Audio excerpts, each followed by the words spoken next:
শুরু হলো সব খবর, যমুনা টেলিভিশনের নিয়মিত আয়োজন সব খবরে আপনাদের সবাইকে আমন্ত্রণ জানাচ্ছি। আমি জান্নাতুল কবি। ঈদযাত্রায় বিভিন্ন গন্তব্য ছাড়ছে লঞ্চ। নৌরুটে যাত্রীদের চাপ রয়েছে বেশ। দক্ষিণাঞ্চলের গন্তব্যে ছুটছে লঞ্চগুলো। এই বিষয়ে আরো তথ্য জানবো সদরঘাট থেকে যোগ দিচ্ছেন সহকর্মী শামীম রেজা। শামীম, লঞ্চগুলো সময় মতো ছাড়ছে কিনা জানাবেন। অতিরিক্ত যাত্রী পরিবহন ঠেকাতে তৎপরতা কেমন চোখে পড়ছে সেই তথ্য একটু জানতে চাই।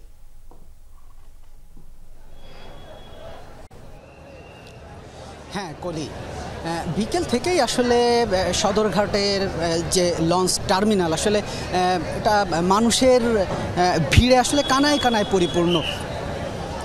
শুধু তাই নয়, আসলে ঘাটে এখন যে লঞ্চগুলো আছে সেই লঞ্চগুলোও আসলে যাত্রীদের উপস্থিতিতে আসলে কানায় কানায় পূর্ণ। ইতিমধ্যে বেশ কয়েকটি লঞ্চও ছেড়ে গেছে। তারা বলছেন যে আসলে তারা নির্ধারিত সময়ের আগেই আসলে এই লঞ্চগুলো ছেড়ে দিতে অনেকটাই বাধ্য হয়েছেন। যাত্রীদের চাপ আসলে হঠাৎ করে এতটাই বেড়ে যায় যে তারা লঞ্চ ছেড়ে দিতে বাধ্য হয়েছেন, এমনটাই বলছেন।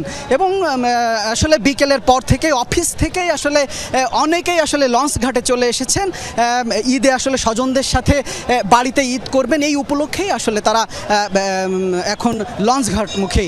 এবং যারা আসলে এখন যাচ্ছেন তারাও বলছেন, যাত্রীরা বলছেন যে এবারের আসলে যে ব্যবস্থাপনা, সেই ব্যবস্থাপনা নিয়েও আসলে তারা সন্তুষ্টি প্রকাশ করেছেন। তারা বলছেন যে গত ঈদের চেয়েও এবারের যে ব্যবস্থাপনা সেটা সন্তোষজনক। এমনকি ট্রাফিক ব্যবস্থাপনা নিয়েও তারা সন্তুষ্টি প্রকাশ করেন। তারা বলছেন যে অন্যান্যবারের তুলনায় এবারের ব্যবস্থাপনাটা সন্তোষজনক, এমনটাই বলছেন তারা বলছেন যে যেহেতু এবার ঈদে লম্বা ছুটি পেয়েছেন, সেই ছুটি আসলে পরিবারের স্বজনদের সাথে বেশ উপভোগ্য হবে, এমনটাই প্রত্যাশা করছেন তারা। কলি, ধন্যবাদ আপনাকে। ঈদযাত্রায় রাজধানীর মহাখালীর বাস টার্মিনালে সকাল থেকেই যাত্রীদের ভিড়। দূরপাল্লার বাসের টিকিটের জন্য দীর্ঘ লাইন। তবে যাত্রীদের তুলনায় বাসের কিছুটা সংকট রয়েছে। বিশেষ করে ঢাকা থেকে হবিগঞ্জ এবং সিলেটের অন্যান্য এলাকাগামী বাসের কাউন্টারগুলোর সামনে যাত্রীদের দীর্ঘ অপেক্ষা করতে হচ্ছে। কাউন্টার সংশ্লিষ্টরা জানাচ্ছেন, যানজটের কারণে ঢাকা থেকে ছেড়ে যাওয়া বাসগুলো ফিরতে দেরি হচ্ছে। সময় মতো বাস ফিরতে না আসায় আগাম টিকিট কাটা যাত্রীরা অপেক্ষা করছেন। এবার টিকিট অনলাইনে পেয়েছি, কোনো ভোগান্তি হয়নি। তাছাড়া এবার ভালোভাবে, গতবার কয়েকবারের চেয়ে এবার ভালোভাবে ইনশাল্লাহ। ঈদের সময় প্রচুর চাপ থাকে মানুষের, বাসের সংখ্যা মানে আনুপাতিক হারে কম আর কি। গতবার তো আসলে বাস স্ট্যান্ডে এসে সরাসরি বাস পেয়ে গেছিলাম। আজকে সকালে 7টায় আসছি, 1 ঘন্টা হয়ে গেছে দাঁড়ায় আছি এখনও, বাট টিকিট পাবো কিনা এখনও বুঝতেছি না। দর্শক, সড়কপথে ঈদযাত্রার খবর একটু আপনাদেরকে জানাতে চাই। সাভার থেকে সহকর্মী মাহফুজুর রহমান নিপু যোগ দিচ্ছেন। নিপু, শিল্প কারখানার ছুটি হয়েছে, মহাসড়কে ঘরমুখো মানুষের চাপও বেড়েছে। আগের সংবাদের তথ্যে আপনি জানাচ্ছিলেন। এই মুহূর্তে মহাসড়কের কি অবস্থা, একটু সবশেষ তথ্য আমাদেরকে দেবেন।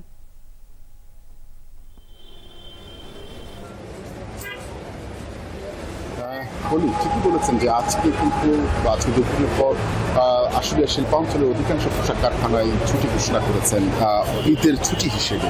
আর এরপর থেকেই শিল্পাঞ্চলের যে মানুষগুলো তাদের যে ঈদ কাটানোর জন্য তাদের গন্তব্যে যাবেন, সেগুলো কিন্তু প্রতিটি বাস স্ট্যান্ডেই আমরা দেখেছি যাত্রীদের উপচে পড়া ভিড় রয়েছে।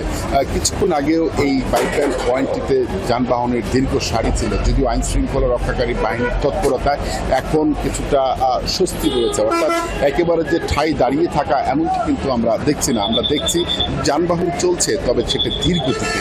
আরেকটি বিষয় জানিয়ে রাখি, আবদুল্লাহপুর বাইপাইল সড়কটি আপনারা জানেন যে এলিভেট এক্সপ্রেসওয়ের কাজ চলছে। আর এই কাজ হওয়ার কারণে সড়কটিতে বেশ অব্যবস্থাপনা রয়েছে। সেই অব্যবস্থাপনার কারণে যানবাহনের জটলা রয়েছে। তেমনি নবীনগর চন্দ্রা মহাসড়কের যে ইপিজেড অংশটুকু রয়েছে, সেখানেও কিন্তু আমরা দেখেছি যে যানবাহনের যে ধীরগতি রয়েছে।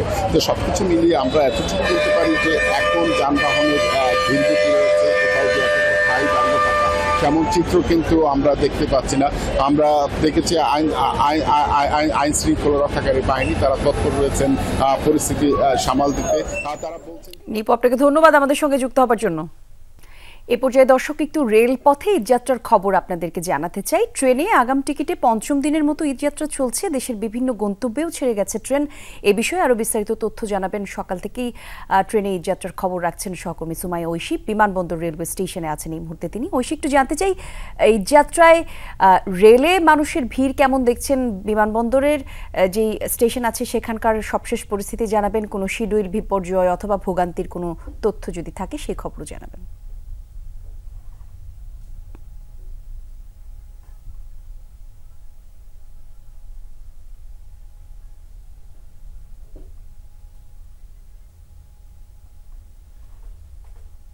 ঐশী, শুনতে পাচ্ছেন নিশ্চয়ই? একটু জানতে চাচ্ছিলাম বিমানবন্দরের এলাকার কি অবস্থা। বিমানবন্দর রেলওয়ে স্টেশনে কিন্তু বেশ ভিড় দেখা যাচ্ছে। আমরা কিছুক্ষণ আগে কমলাপুর রেলওয়ে স্টেশন থেকে এসেছি, তার তুলনায় বিমানবন্দর রেলওয়ে স্টেশনে যাত্রীদের চাপ বেশ চোখে পড়ছে।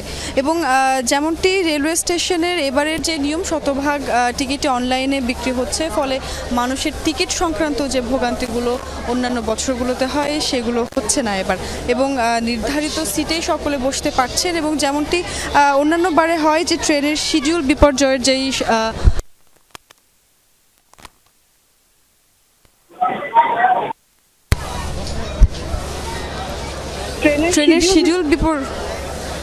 ট্রেনের শিডিউল বিপর্যয়ের যেই সমস্যাটি প্রত্যেক বছর আমরা দেখতে পাই, সেটির কিন্তু সেই অভিযোগটি এখন আর পাওয়া যাচ্ছে না, কারণ শতভাগ টিকিটে অনলাইনে হচ্ছে। এবং একই সঙ্গে এই বিমানবন্দর রেলওয়ে স্টেশনে কিন্তু শিডিউল বিপর্যয় ঠেকানোর জন্য আসলে 9টি ট্রেন, ঢাকাগামী যে 9টি ট্রেন, সেটি রেলওয়ে বিমানবন্দরে থামবে না, তেমনটি সিদ্ধান্ত এসেছে। এবং শেষ মুহূর্তে যেটি বলতে চাই সেটি হচ্ছে 25% বেশি কিন্তু স্ট্যান্ডিং টিকিট দেওয়া হবে না, সেটি কিন্তু জানিয়ে দেওয়া হয়েছে। এবং যাত্রীরা যথার্থ নিজেদের টিকিটেই, নিজেদের সিটেই ঈদের যাত্রা করতে পেরে সকলেই সন্তুষ্ট এখন পর্যন্ত। ধন্যবাদ আপনাকে ঐশী। দর্শক, সব খবরের পর্যায়ে একটা ছোট্ট বিরতি দিয়ে দিচ্ছি, সঙ্গেই থাকুন।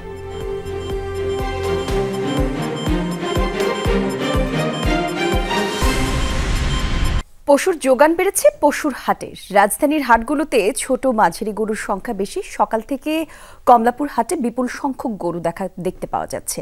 আর এই হাটে বড় গরুর তুলনায় ছোট গরুর সংখ্যাই বেশি চোখে পড়ে। হাটের নির্ধারিত স্থান পার করে মূল সড়কেও বসেছে হাট। 2 থেকে 2.5 মণ ওজনের গরুর দাম চাওয়া হচ্ছে 85,000 থেকে 1.25 লাখ টাকা পর্যন্ত। ব্যাপারীদের দাবি, হাটে গরু থাকলেও খুব একটা ক্রেতা নেই। অপরদিকে ক্রেতারা বলছেন গত বছরের তুলনায় কিছুটা বেশি দাম চাচ্ছেন বিক্রেতারা। অ্যাক্টিভেটেড কার্বন ডিওডোরাইজার যুক্ত কঙ্কা ফ্রিজে এক খাবারের গন্ধ অন্য খাবারে যেতে পারে না। বঙ্গবন্ধু শেখ মুজিবুর রহমান ও জাতীয় 4 নেতা মুক্তিযোদ্ধা। মুজিবনগর সরকারের যারা ছিলেন তারা মুক্তিযোদ্ধা, তবে ওই সরকারের বেতনভোগী কর্মকর্তা কর্মচারীরা সহযোগী মুক্তিযোদ্ধা হিসেবে বিবেচিত হবেন বলে জানিয়েছেন মুক্তিযুদ্ধ বিষয়ক উপদেষ্টা ফারুক ই আজম। সচিবালয়ে সাংবাদিকদের উপদেষ্টা বলেন, প্রজ্ঞাপনে বিষয়টি স্পষ্টভাবে উল্লেখ করা হয়েছে, এটি নিয়ে অহেতুক বিতর্ক সৃষ্টি করা হচ্ছে। তিনি জানান, 1972 সালে মুক্তিযোদ্ধার যে সংজ্ঞা ছিল সে অনুযায়ী এই প্রজ্ঞাপন। 2018 এবং 22 সালে এটা পরিবর্তন করা হয়। প্রজ্ঞাপনে উল্লেখ করা হয় প্রবাসী বাংলাদেশ সরকার বা মুজিবনগর সরকার এবং সেই সরকারের স্বীকৃত বাহিনী মুক্তিযোদ্ধা হিসেবে অন্তর্ভুক্ত হবে। এছাড়া প্রজ্ঞাপন অনুযায়ী স্বাধীন বাংলা বেতার কেন্দ্র সহ কূটনৈতিকদের সহযোগী মুক্তিযোদ্ধা হিসেবে স্বীকৃতি দেওয়া হয়। আর এই বিষয়ে উপদেষ্টা বলেন, সহযোগী শব্দের মাধ্যমে কারো সম্মান ক্ষুণ্ণ করা হয়নি। মুক্তিযোদ্ধা এবং মুক্তিযুদ্ধের সহযোগী উভয়ের মর্যাদা, সম্মান, সুযোগ সুবিধা একই থাকবে।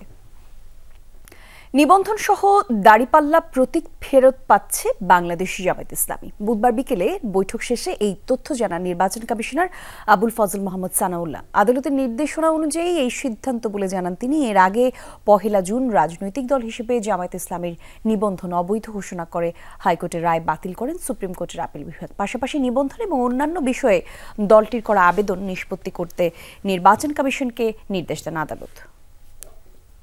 সংবাদপত্রে প্রকাশিত মুক্তিযোদ্ধাদের স্বীকৃতি বাতিলের খবরটি যারা ছাপিয়েছেন তাদের দুঃখ প্রকাশের আহ্বান জানিয়েছেন প্রধান উপদেষ্টার প্রেস উইং। ফরেন সার্ভিস একাডেমিতে এক ব্রিফিংয়ে প্রধান উপদেষ্টার প্রেস সচিব আজাদ মজুমদার বলেন, খবরটি ছিল ভুয়া এবং ভিত্তিহীন।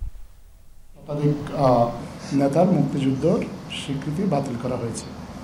এই খবরটি সম্পূর্ণ মিথ্যা, ভুয়া ভিত্তিহীন এবং বিভ্রান্তিকর।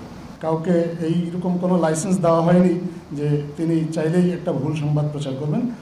যারাই এখন থেকে এই ধরনের ভুল সংবাদ প্রকাশ করবেন বা বিভ্রান্তিকর প্রকাশ করবেন, যেগুলো আমাদের মানুষকে বিভ্রান্ত করবে, সরকার তাদের বিরুদ্ধে প্রয়োজনীয় আইনানুগ ব্যবস্থা গ্রহণ করবে। 9 জুন দ্বিপাক্ষিক সফরে যুক্তরাজ্যে যাচ্ছেন প্রধান উপদেষ্টা ডক্টর মোহাম্মদ ইউনূস। 14 জুন দেশে ফিরবেন তিনি। বিকেলে পররাষ্ট্র মন্ত্রণালয়ের এক ব্রিফিংয়ে এই তথ্য জানান অবসর ভারপ্রাপ্ত পররাষ্ট্র সচিব রুহুল আলম সিদ্দিকী।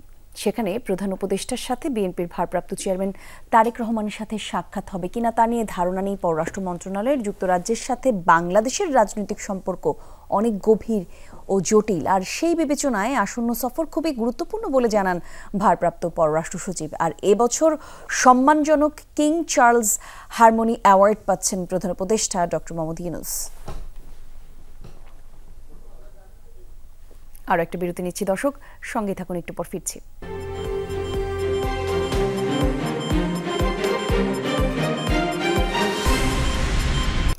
খুলনায় ঝটিকা মিছিল করার সময় নিষিদ্ধ সংগঠন আওয়ামী লীগের 13 সমর্থককে আটক করেছে পুলিশ। দুপুরে নগরীর নিজ খামার এলাকায় এই প্রথমে জড়ো হন একদল নেতাকর্মীরা। এরপর ঝটিকা মিছিল বের করার চেষ্টা করে তারা। সে সময় স্থানীয়রা ধাওয়া দিয়ে 13 জনকে আটক করে পালিয়ে যায় বাকিরা। পরে আটককৃতদের পুলিশে দেওয়া হয়। তারা ডুমুরিয়ার চুকনগর, খড়নিয়া এবং রূপসা সহ বিভিন্ন এলাকার বাসিন্দা বলে জানিয়েছেন পুলিশ। গাজীপুরের ঢাকা টাঙ্গাইল মহাসড়কে আগুনে পুড়ল চলন্ত ট্রাক। বিকেলে কালিয়াকৈরের চন্দ্রা পল্লী বিদ্যুৎ এলাকায় এই ঘটনা ঘটে। দমকল বাহিনী জানিয়েছে, রংপুরগামী একটি ট্রাক যানজটে আটকা পড়ে। হঠাৎ ট্রাকের ইঞ্জিন আগুন ধরে যায়, আর মুহূর্তেই সে আগুন জ্বলে ওঠে।